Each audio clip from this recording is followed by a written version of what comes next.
የምንጠቀማቸው ግብአቶች ናቸው እነዚህ። ይሄ እንግዲህ የዳቦ እርሾ ይስት የምንለው ነው።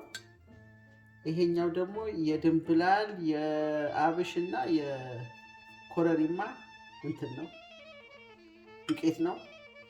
ይሄ ደግሞ ጨው ነው። ይሄ ጥቁር አዝሙድ ነው። ይሄ ደግሞ ስኳር ነው። ይሄ ዘይት ነው።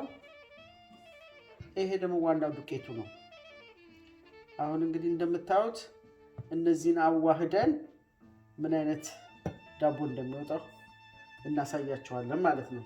ለምሳሌ ማንኛውንም ፕሌን ፍላወር መጠቀም ይቻላል። የዳቦ ዱቄት ማለት ነው የትኛውም። ይሄ አሁን ስፔሻል ዋይት የሚለው ነው። ከዛ ወደ ስራው ስንገባ እዚህ ጋር ስኳር አለ።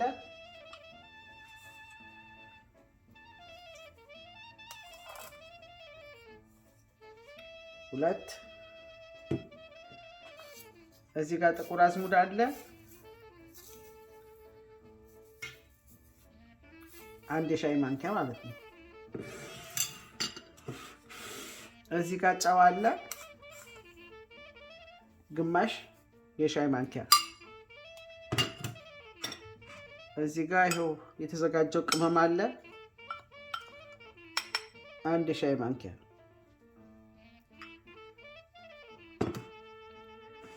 እዚህ ጋር ይስቱ አለ። አንድ የሻይ ማንኪያ። ትንሽ እንጨምራለን ቶሎ ኮፍ እንዲል። ከዛ ዘይቱን ደግሞ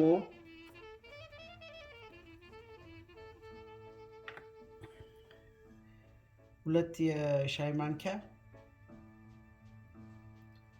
ዘይት።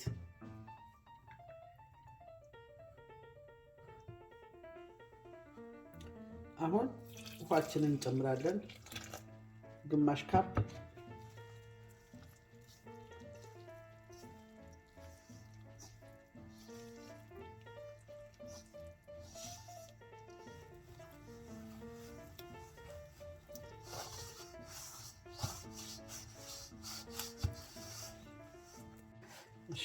አሁን እንደምታዩት በደንብ መታሸት አለበት።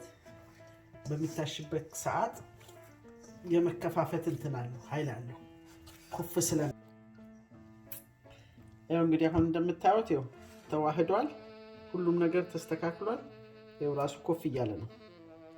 ትንሽ ወደ ላይ ኮፍ ይላል። አንዴ እንመልሰዋለን። በሁለተኛው ይጋገራል ማለት ነው። አሁን ንፋስ እንዳይወጣ በዚህ ከርነን እናስቀምጠዋለን።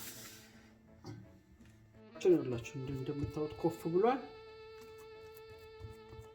ይሄ ጥቁር የሆነው ጥቁር አዝሙዱ ነው። እንደምታዩት ሽታው እንዴት እንደሚያውቁት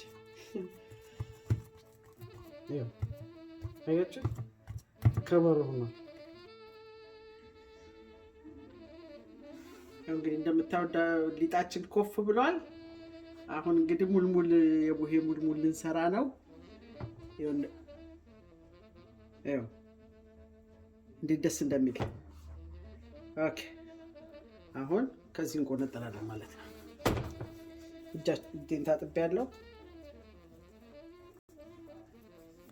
ይኸውላችሁ እንደምታዩት ይሄ ዘይት የማደርግበቱ ምክንያት እጄ ላይ እንዳይዝ ነው፣ ሊጡ እንዳይዝ። አዎ እንግዲህ እንደምታዩት የቡሄ ዳቦ እንዲቻርገን እናሞለሙለዋለን። አሁን እጄን እንዳይዝ ነው ዘይቱን እንትን ያደረኩት፣ እጄን እንዳይዝ ነው። እንዲች እናረጋታለን። ይሄው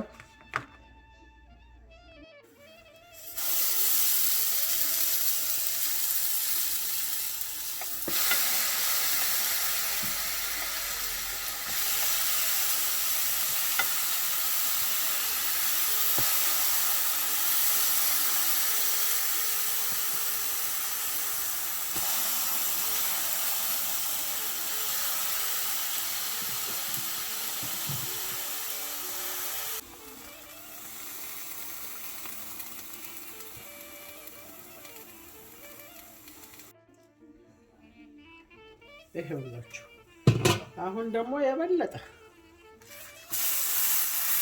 እሺ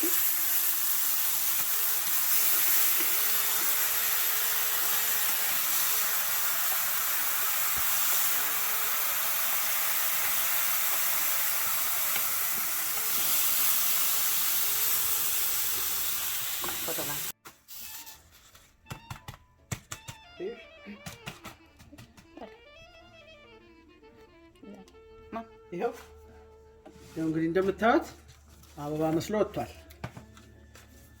እንዴት እንደሚያምር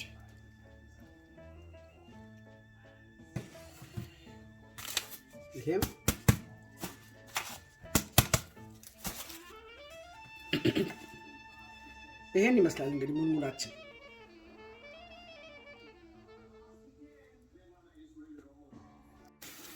ክዱን ያዝ እኮ አልቻልኩም ትኩስ ስለሆነ